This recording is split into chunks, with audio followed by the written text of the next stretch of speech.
Imaginez un sifflement, un bourdonnement que personne d'autre ne semble entendre. C'est ça, un acouphène, un phénomène qui touche des millions de gens. Alors aujourd'hui, on va décortiquer ensemble ce que c'est, d'où ça vient, et surtout, on va voir comment il est possible de retrouver un peu de silence. Ça peut paraître bizarre comme question, hein. Et pourtant, pour des millions de personnes, c'est le quotidien. C'est une expérience bien réelle, qui a un nom. Et poser ce nom dessus, la comprendre, c'est déjà le tout premier pas pour commencer à la gérer.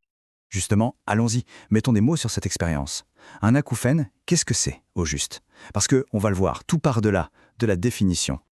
Voilà, c'est exactement ça, un son qui n'a pas de source extérieure.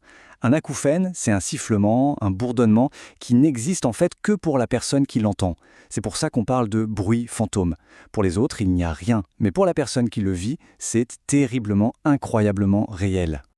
Et il ne faut surtout pas sous-estimer l'impact que ça peut avoir. Pensez-y, essayez de se concentrer pour travailler, de suivre une conversation, ou même juste de se relaxer en fin de journée, tout ça peut devenir un véritable défi. C'est une sorte de bruit de fond permanent qui vient vraiment perturber le quotidien. Bon, maintenant qu'on a défini ce que c'est, la question qui vient tout de suite, c'est « mais pourquoi ?» D'où ça sort ce bruit? Pour y répondre, il faut d'abord comprendre qu'il n'y a pas un acouphène, mais bien plusieurs types différents. Regardez bien ce chiffre. 95%. C'est énorme. C'est le pourcentage d'acouphènes qu'on appelle subjectif. Alors, qu'est-ce que ça veut dire subjectif? Eh bien, ça veut dire que dans la quasi-totalité des cas, ce n'est pas un vrai son physique que l'oreille capte. C'est une perception. Et cette distinction, elle est capitale. Ça change complètement la donne. Voilà, c'est ça la grande différence. L'acouphène subjectif, c'est une expérience interne, purement personnelle. Personne d'autre ne peut l'entendre. Et puis, il y a les acouphènes objectifs. Alors là, c'est complètement différent et c'est très très rare. C'est un vrai bruit du corps, par exemple le son du sang qui circule, qu'un médecin pourrait dans certains cas entendre avec un stéthoscope. Et pour être complet, il y a aussi un cas un peu à part, l'acouphène pulsatile. Là, c'est facile à imaginer, c'est un bruit qui bat au même rythme que le cœur. Poum, poum, poum, poum. C'est un peu comme entendre son pouls directement dans l'oreille. Et sans surprise, c'est souvent lié à des questions de circulation sanguine. Alors comment le cerveau peut-il inventer un son? L'analogie la plus parlante, c'est celle du membre fantôme. C'est incroyable, mais une personne amputée peut continuer à sentir son bras qui n'est plus là. C'est le cerveau qui recrée la sensation. Eh bien pour l'audition, c'est un peu le même principe. S'il y a une perte auditive, même toute petite, le cerveau ne reçoit plus autant d'informations sonores. Pour compenser ce manque, ce silence, il va se mettre à créer ses propres sons. L'acouphène, c'est donc, en quelque sorte, une création du cerveau qui essaye de combler un vide. Du coup, on comprend que les causes peuvent être vraiment variées. La plus fréquente, c'est bien sûr une perte d'audition, mais ça peut aussi être un traumatisme sonore, genre un concert un peu trop fort, le vieillissement normal de l'oreille, ou parfois même un truc tout bête comme un bouchon de cérumen. Et puis, il y a un facteur qui vient souvent mettre son grain de sel et tout compliquer, le stress. Ah, le stress? Parlons-en, parce que c'est crucial. Ce n'est pas juste une cause de plus sur la liste, non. Le stress, c'est le moteur d'un véritable cercle vicieux, qui peut faire passer l'acouphène d'une petite gêne à un problème vraiment envahissant. Et ce cercle vicieux, il est aussi simple que redoutable. Étape 1, l'acouphène apparaît, et ça génère de l'inquiétude, du stress, de la fatigue.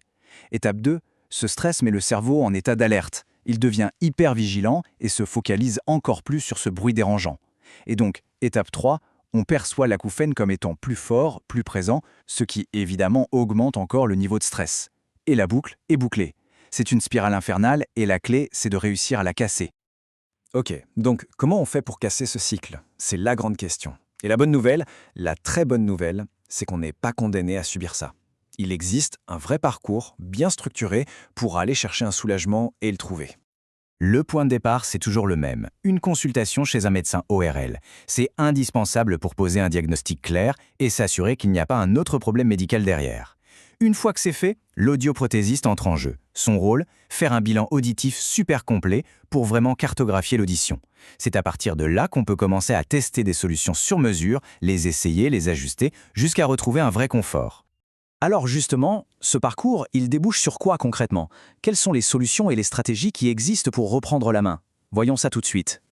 En gros, il y a 3 grandes pistes professionnelles. D'abord, l'appareillage auditif. L'idée, c'est de réamplifier les sons extérieurs pour que l'acouphène soit moins perceptible, qu'il soit comme masqué. Ensuite, il y a la thérapie sonore.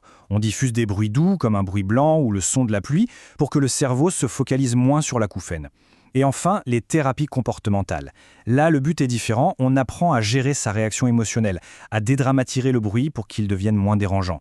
Très souvent, la meilleure approche, c'est de combiner un peu tout ça.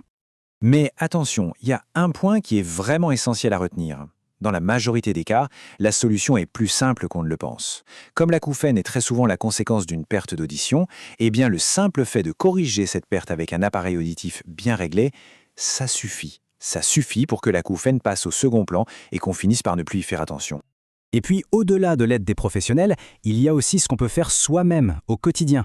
Et ça peut faire une énorme différence. Apprendre à gérer son stress, avec des activités relaxantes par exemple. S'assurer d'avoir un bon sommeil, faire attention aux excitants comme le café ou l'alcool. Et bien sûr, protéger ses oreilles des bruits trop forts. Ce sont plein de petites choses qui, mises bout à bout, vont éviter de nourrir cet acouphène. Donc pour conclure, le message le plus important, c'est celui-ci. Un acouphène, ce n'est pas une fatalité. Le fait de comprendre d'où ça vient, de savoir qu'il y a ce fameux cercle vicieux avec le stress et surtout de savoir que des solutions concrètes existent, c'est déjà faire une énorme partie du chemin. Retrouver le confort auditif, ce n'est pas un rêve inaccessible, c'est un parcours tout à fait possible.